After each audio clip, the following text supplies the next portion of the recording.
Laboratorio de circuitos analógicos. Este es el laboratorio 4, donde revisaremos el amplificador con BJT. Estos son los temas que se tratará. Circuito de polarización del BJT. Este es el denominado circuito de polarización universal o polarización por divisor de voltaje. Este es el circuito equivalente al anterior y encontraremos el equivalente Thevenin, el circuito equivalente Thevenin entre base y tierra. Tenemos entonces un voltaje Thevenin y una resistencia Thevenin entre base y tierra. El voltaje Thevenin es VCC por R2 entre R1 más R2 y la resistencia Thevenin es el paralelo de R1 con R2. Si planteamos nuestra malla por esta zona, tendremos que el voltaje Thevenin es igual a I de base por R Thevenin más el voltaje base emisor más I de emisor por R sub E. Además, la tensión base emisor es 0,7 voltios, la corriente de base es IC entre beta y la corriente de emisor es aproximadamente igual que I sub C. En esta ecuación utilizamos esas expresiones. Obtenemos que el voltaje Thevenin es igual a IC entre beta por R Thevenin más 0,7 voltios más IC por RE. Despejamos IC y obtenemos esta expresión. IC es igual al voltaje Thevenin menos 0,7 voltios entre RE más R Thevenin entre beta. Se observa que IC depende de beta.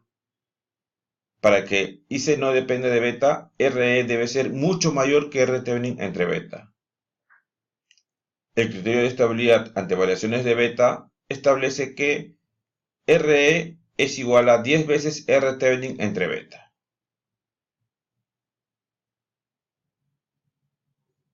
Planteamos también la malla por esta zona, donde VCC es igual a IC por RC más el voltaje colector emisor más la corriente de colector por RE. Despejamos VCE y obtenemos que es igual VCC menos IC por RC más RE. Este es el modelo de parámetros híbridos, parámetros H del transistor BJT. Entre base y emisor existe una resistencia denominada HIE. Por esta resistencia circula la corriente de base. Entre colector y emisor se encuentra una fuente de corriente dependiente HFE por I sub B. Este es el modelo de los parámetros híbridos del transistor BJT. El HFE del transistor se obtiene a partir de las hojas técnicas del transistor. Este valor HF varía de acuerdo a la corriente de colector. De igual manera, el parámetro HIE se obtiene a partir de las hojas de datos y varía de acuerdo a la corriente de colector.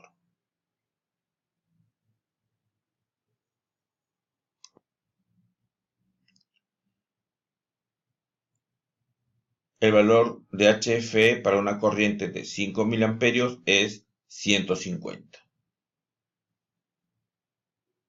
El valor de HIE es 0,9 kiloohmios para una corriente de 5 mA.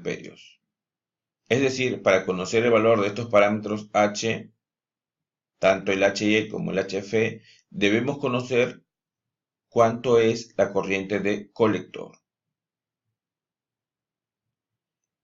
Este es el amplificador con BJT en configuración emisor común.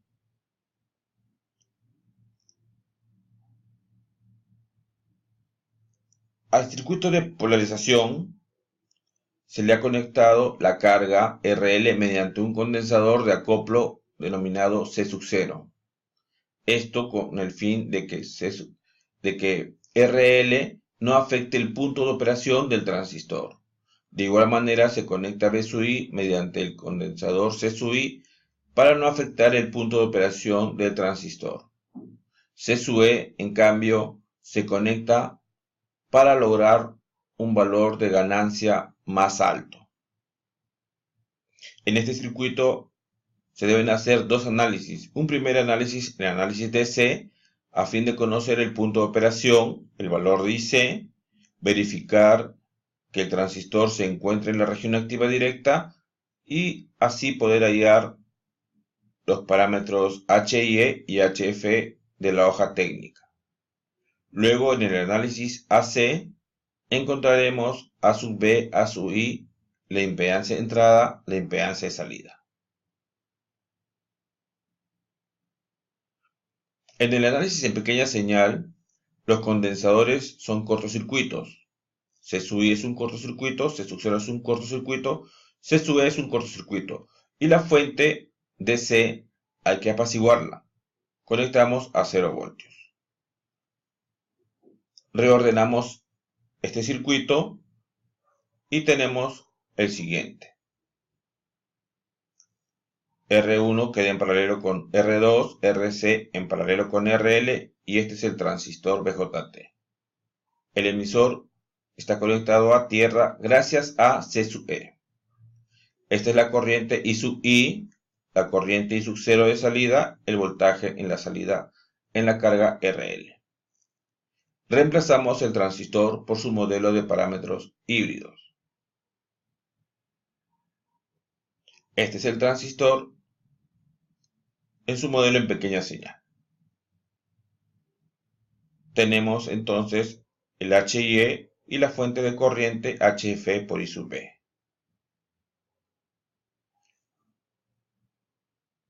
La impedancia de entrada, Z sub I, es la impedancia vista por la señal B sub I. La impedancia de salida es la impedancia vista por la carga R sub L.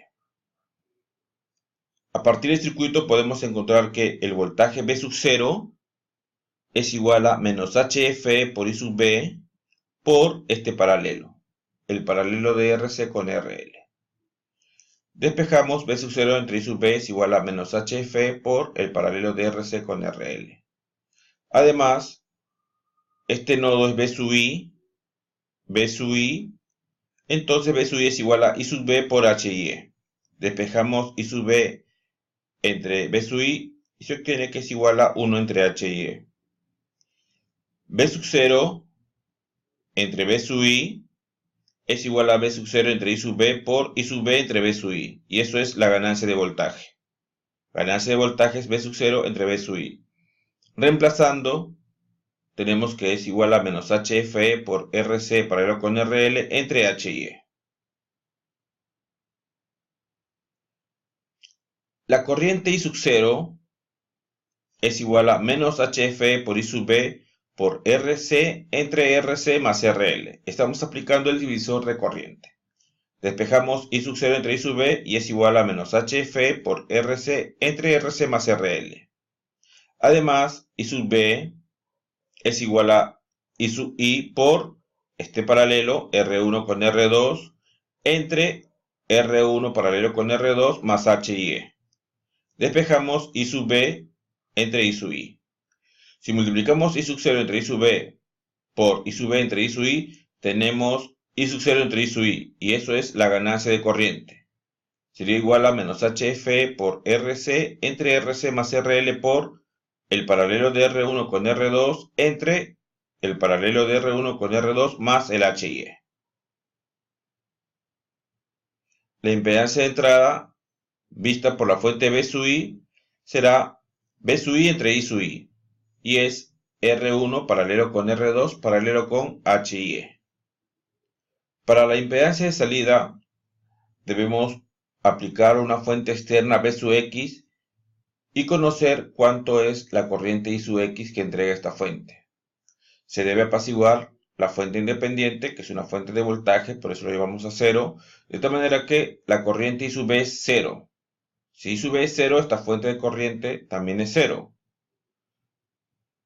Lo que nos permite hallar B sub X entre I sub X como el valor de R sub C. Presentamos el circuito equivalente para un amplificador. Un amplificador entonces tiene una impedancia de entrada Z sub I, donde se le aplica un voltaje Vin. Por esta parte tenemos una fuente de voltaje cuyo valor es la ganancia de voltaje del amplificador sin carga por el voltaje Vin que se aplica a la impedancia de entrada. A esta fuente se conecta la impedancia de salida y entre estos dos terminales se conecta la resistencia de carga. Entre esos terminales de entrada se conecta la señal V sub I.